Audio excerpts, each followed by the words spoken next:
नमस्कार, आप देख रहे हैं प्रणाम देवभूमि। मैं हूं आपके साथ उन्नति भटनागर। बुलेटिन की शुरुआत महत्वपूर्ण खबर के साथ। प्रधानमंत्री नरेंद्र मोदी ने रविवार को वीडियो कॉन्फ्रेंसिंग के माध्यम से अमृत भारत स्टेशन योजना के तहत 508 रेलवे स्टेशनों के पुनर्विकास कार्य की आधारशिला रखी है, जिसमें उत्तराखंड के Lalkuan railway station, Roorkee railway station और हरावाला रेलवे स्टेशन शामिल हैं।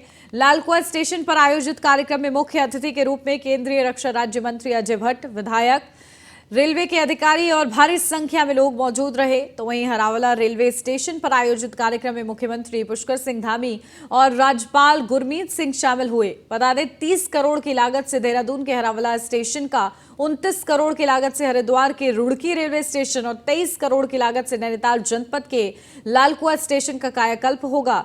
इस मौके पर मुख्यमंत्री पुष्कर सिंह धामी ने पीएम मोदी की तारीफ करते हुए कहा है कि मोदी सरकार में 9,40,000 करोड़ का भारी भरकम बजट रेलवे को पहले ही दिया गया है। सभी स्टेशनों को आधुनिक किया जा रहा है। 24,500 करोड़ की लागत से नए स्टेशनों का विकास होना है। उन्होंने कहा है कि कुछ दिन पहले देहरादून से दिल्ली के लिए वंदे भारत रेल का हमें तोहफा मिला है। ऋषिकेश कर्णप्रयाग रेलवे लाइन का 40% कार्य हो गया है और जल्द ही पहाड़ पर रेल चलेगी। उन्होंने कहा कि मोदी सरकार द्वारा हर सेक्टर में कार्य किया जा रहा है।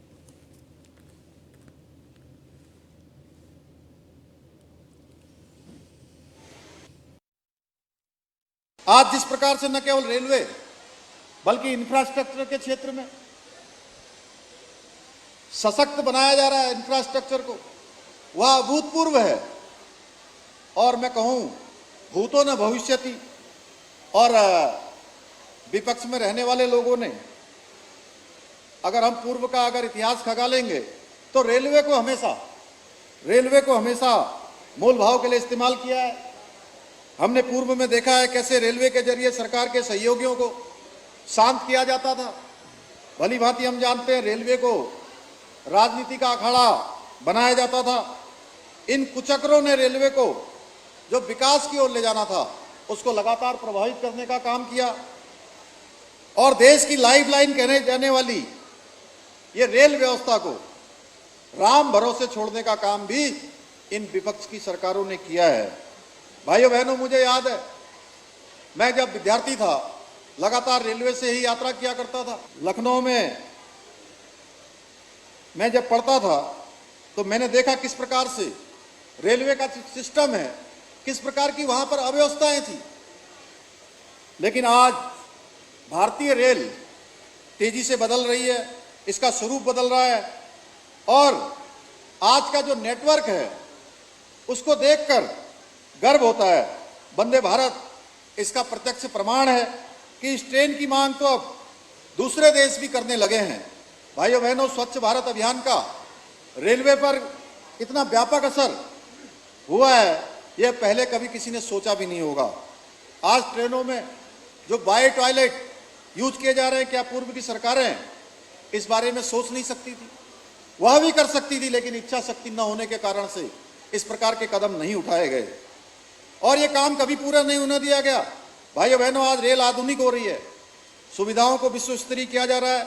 रेलवे स्टेशन मॉडर्न विजन के अनुसार उनको विकसित किए जा रहे हैं, परंतु इस विकास के बीच भी हमने अपनी संस्कृति और विरासत को कतई नहीं भुलाया है।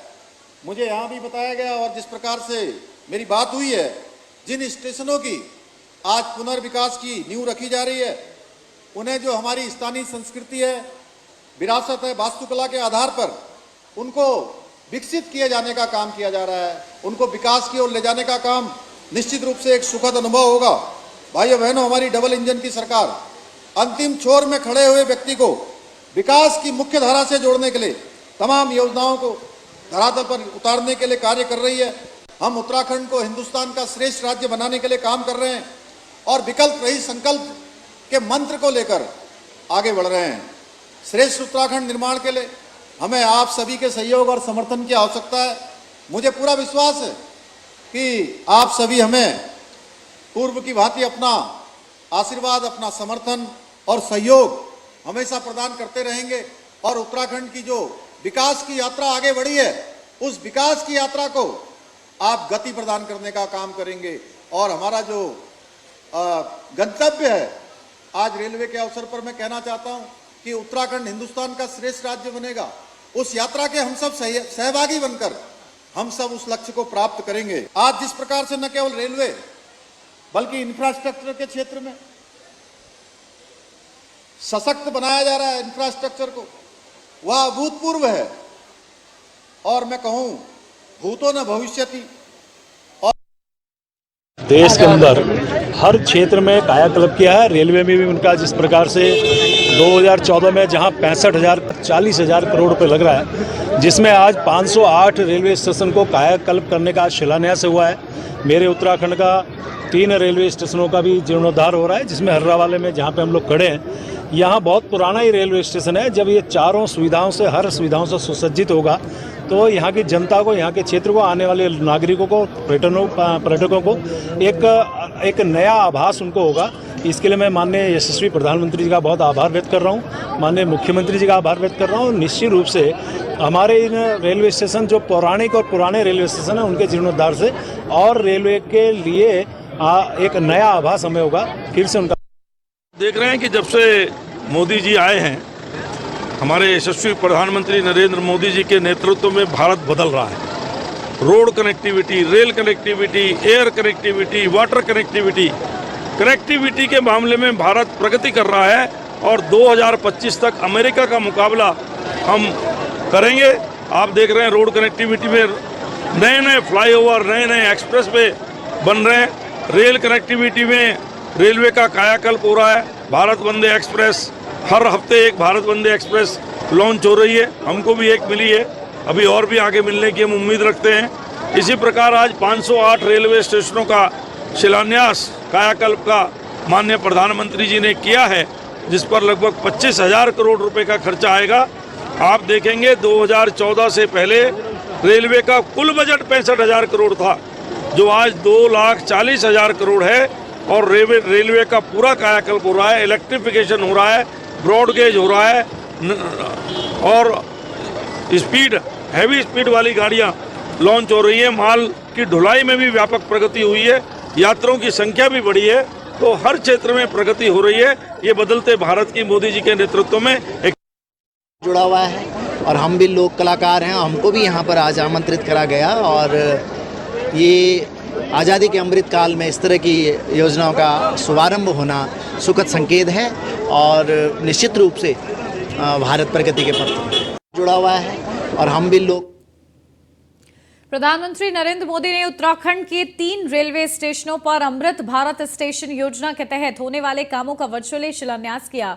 इस दौरान सांसद हरिद्वार डॉक्टर रमेश पोखरियाल निशंक, राज्यसभा सांसद कल्पना सैनी, विधायक प्रदीप बत्रा समेत बीजेपी के कई पदाधिकारी मौजूद रहे। बता दें, रुड़की रेलवे स्टेशन का भी 29 करोड़ रुपए की लागत से पुनः विकास होना है। देश के यशस्वी प्रधानमंत्री जी ने आज उत्तराखंड के 3 और हरिद्वार लोकसभा के 3 में से 2 ऐसे जो ऐतिहासिक रेलवे स्टेशन नए स्वरूप में आने वाले हैं, जो पूरे देश के अंदर 508 अमृत भारत रेलवे योजना के तहत नित नए जो एयरपोर्ट की सुविधाओं से जो समानांतर खड़ा होगा, इस तरीके की सुविधाओं से युक्त ये आज हमारा रुड़की का रेलवे स्टेशन भी आया है, जिस पे लगभग 29-30 करोड़ रुपया खर्च होगा, जिसमें लिफ्ट होगी, तमाम प्रकार की सुविधाएं होंगी। मुझे लगता है कि अब रुड़की एक बड़े आकर्षण का केंद्र हो जाएगा। 14 अगस्त को विभाजन विभीषिका दिवस बीजेपी मनाएगी। इस मौके पर प्रदेश में व्यापक स्तर पर कार्यक्रम आयोजित होंगे। इसके लिए 3 सदस्यीय समिति गठित की गई है। यातना झेलने वालों की याद में मौन जुलूस और ऑडिटोरियम में फिल्म का प्रस्तुतिकरण होगा। प्रदेश महामंत्री राजेंद्र भिष्ट को इस समिति का संयोजक बनाया गया है।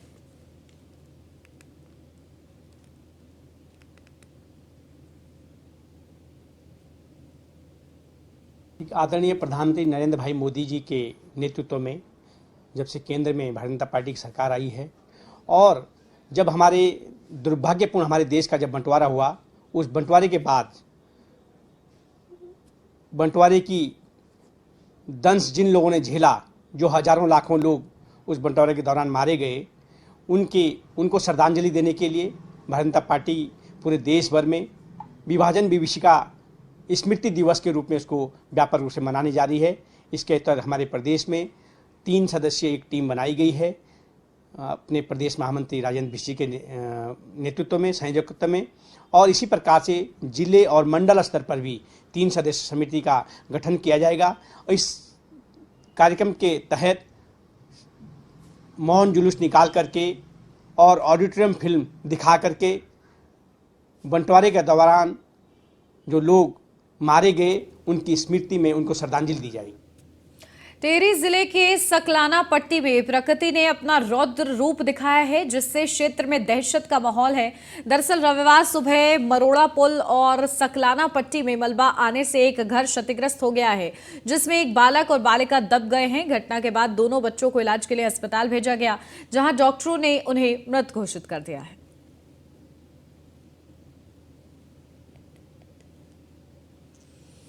जैसा कि दिख रहा है कि यहाँ पे काफ़ी बारिश रात भर से हुई है। काम शाम 6-7 बजे से बता रहे हैं कि काफ़ी भारी बारिश हुई है और उसकी वजह से काफ़ी ज़्यादा गदेर में पानी आया है और फिर ऊपर से जो मलबा है उससे घर की जो दीवार है वो धंस गई थी, जिसकी वजह से इंसिडेंट हुआ है। अब इसको रोकने के लिए और आगे ऐसे चीज़ें ना हो, इसके लिए जब समस्त डिपार्टमेंट्स को यहाँ पे कॉल किया गया है और इसमें अन्य भी 2-3 समस्याएं यहाँ पे इस गांव के भी और आसपास के गांव के लोगों ने बताई है, जहाँ पहले भी कभी आपदा आई है और इंसिडेंट्स हुई हैं, जिसको कि मिटिगेट करने के लिए क्या क्या कर सकते हैं सारे स्टेप्स। जैसा कि दिख रहा है कि यहाँ पे काफ़ी बारिश रात भर से हुई है। काम शाम देहरादून में सामाजिक सौहार्द बिगाड़ने वालों और सोशल मीडिया पर भ्रामक खबरें और आपत्तिजनक पोस्ट प्रसारित करने वालों के खिलाफ अब एनएसए के तहत कार्रवाई की जाएगी। ये जानकारी एसएसपी दलीप सिंह कुंवर ने दी है। बता दें कि पिछले कुछ समय में से सामाजिक सौहार्द को बिगाड़ने का प्रयास करते हुए कुछ अराजक तत्वों द्वारा सोशल मीडिया के जरिए भ्रामक खबरें और आपत्तिजनक वीडियो पोस्ट की गई थी, जिसके बाद जनपद पुलिस द्वारा संवेदनशील मुद्दों पर नजर रहते हुए पिछले 6 महीने के दौरान सोशल मीडिया पर भ्रामक खबरें और आपत्तिजनक पोस्ट करने वाले व्यक्तियों के खिलाफ 21 केस पंजीकृत किए हैं। सभी अराजक तत्वों के खिलाफ पुलिस द्वारा आईपीसी और आईटी एक्ट के तहत मुकदमा पंजीकृत किया गया है। साथ ही ऐसे सभी व्यक्तियों को चिन्हित करते हुए उनके खिलाफ गुंडा एक्ट के तहत कार्रवाई की जा रही है। इन सूचनाओं को शेयर करने वालों को चिन्हित भी किया गया है और कुछ लोगों की जल्द गिरफ्तारी भी की जाएगी।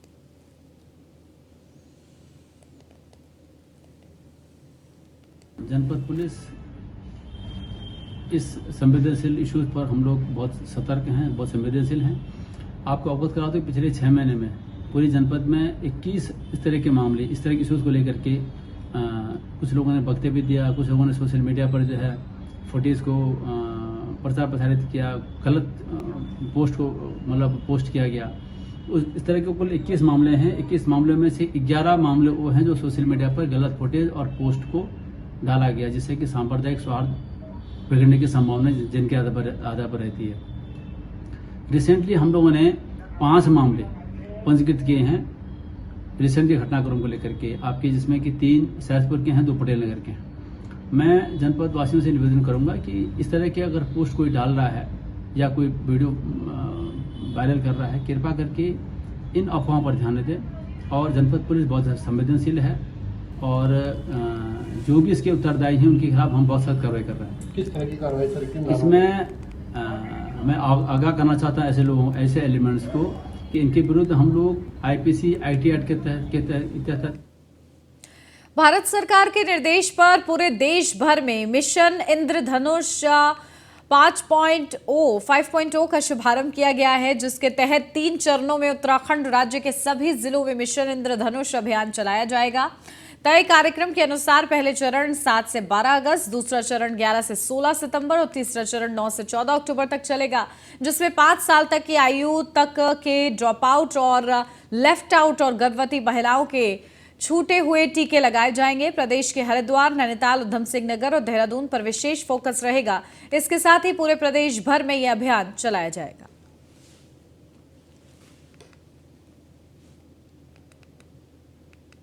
भारत सरकार के दिशा निर्देश में मिशन इंद्रधनुष 5.0 प्रारंभ किया गया है। ये 3 चरणों में किया जाएगा, जिनकी जो तिथियां हैं वो 7 से 12 अगस्त, 11 से 16 सितंबर और 9 से 14 अक्टूबर हैं, जिनमें ये किया जाएगा।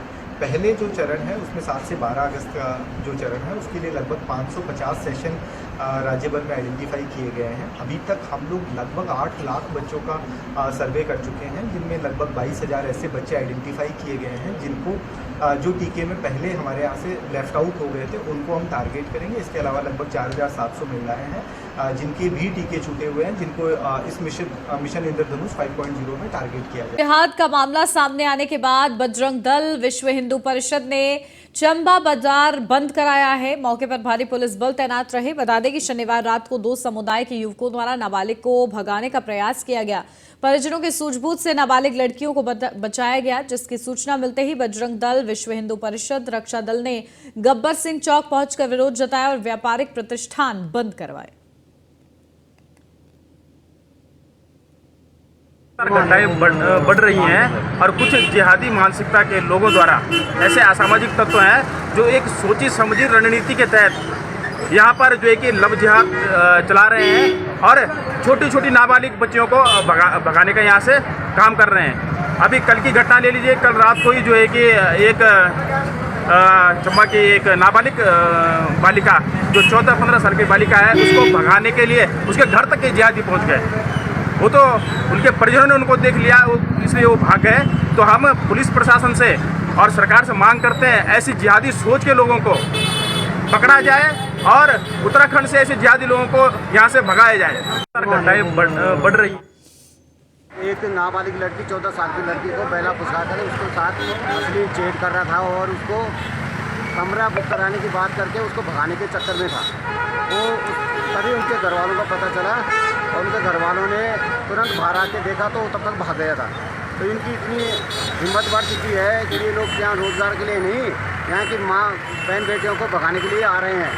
इसलिए मैं सरकार से भी ये करूँगा कि इन लोगों को चयनित करके यहाँ से हटाएँ और पुलिस प्रशासन भी इसमें ध्यान दे, नहीं तो हम बड़ा आंदोलन करेंगे और इन जिहादियों को यहाँ से भगाएंगे। समुदाय के युवक द्वारा एक बालिका को जो है इंस्टाग्राम पे कमेंट किए गए, तो बालिका के परिवार को ये बात नहीं जब पता चली, उन्होंने अपने अगल बगल लोगों को बताया, तो उसी के परिप्रेक्ष्य में जो हिंदू संगठन के लोग हैं वो लोग सब इकट्ठा हो गए। तो इसी के दृष्टिगत जो है पुलिस फोर्स को जो है सुरक्षा की दृष्टि से और यह कानून व्यवस्था हमारी बनी रहे उसके लिए पुलिस फोर्स को तैनात कर दिया गया है। विशेष समुदाय के युवक पैसा डबल करने के नाम पर अल्मोड़ा में दर्जनों महिलाओं के साथ ठगी हुई है। जनशक्ति मल्टी स्टेट मल्टीपर्पज सोसाइटी नगर से सटे खतियाड़ी गांव की करीब 40 महिलाओं का पैसा लेकर फरार हो गई। महिलाओं ने 5 साल तक सोसाइटी में पैसा जमा किया, लेकिन सोसाइटी के भागने से गरीब महिलाओं का करीब 12 लाख रुपया डूब गया। महिलाओं ने कोतवाली पहुंचकर कंपनी और एजेंटों के खिलाफ शिकायत दर्ज कराई है। पुलिस ने मामला दर्ज करते हुए कार्रवाई शुरू कर दी है।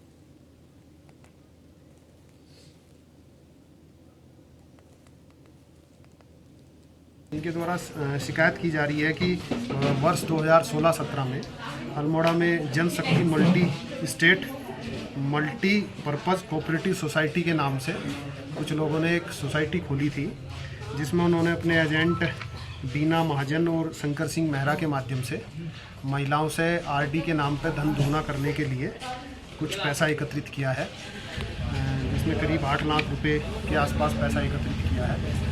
और ये कंपनी वर्तमान में बंद हो चुकी है और इन्होंने किसी भी महिला का पैसा नहीं लौटाया है। तो इस संबंध में इनके द्वारा भी प्रधान जी के साथ में आके शिकायत की गई है। ये जनशक्ति करके एक समूह इन्होंने ये बीना महाजन जी के द्वारा खोला गया था। ग्राम सभा खतियाड़ी की हमारी महिलाएं हैं, इन्होंने अपना चाहिए घरों में काम करके चोला छुका घरों में अपना काम करके बड़े मुश्किल से अपने 2 रोटी अपना पेट काट के बच्चों के लिए अपना पैसा रखा था। और बीना महाजन जी द्वारा 300 रुपये की कुछ महिलाओं को तो 300 रुपये प्रति महीने का था, कुछ 500 रुपये की आईडी थी। ये आप पैसा जमा कर रखा है। इसमें 40 महिलाएं हैं लगभग, और इसमें एक में 4,14,000 रुपये जमा है, एक में 3,88,045 रुपये जमा है। मेरा 11,400 कुछ रुपया है। हम जमा करते रहे। इन्होंने कहा नहीं कि बैंक वो होने वाला है करके। मैं तो इनके घर देते आई रोज, औरों का तो इन्होंने बंद कर दिया था, मेरा तो लेते रहे ये। मैंने बाद में खोला था, फिर इन्होंने कहा चल रहा करके मैं लॉकडाउन में भी देते आई। इनको 2021 तक मेरा पैसा आया है वहाँ पर। और जितने पैसा अभी बता रहे थे 4 लाख कुछ रुपया हुआ है, मतलब हमारे खजारी वालों का ये है इतना पैसा। और कॉलोनी में जो कॉलोनी है हमारी इंदिरा कॉलोनी, वो औरतें हमारे कोई बाहर चले गए, कोई अपने पति के साथ चले गए हैं, उनका पैसा अब हमें पता नहीं है कितना है करके। और इसी के साथ इस बुलेटिन में बस इतना ही। खबरों का सिलसिला आगे भी जारी रहेगा। आप बने रहिए न्यूज़ 1 इंडिया के साथ।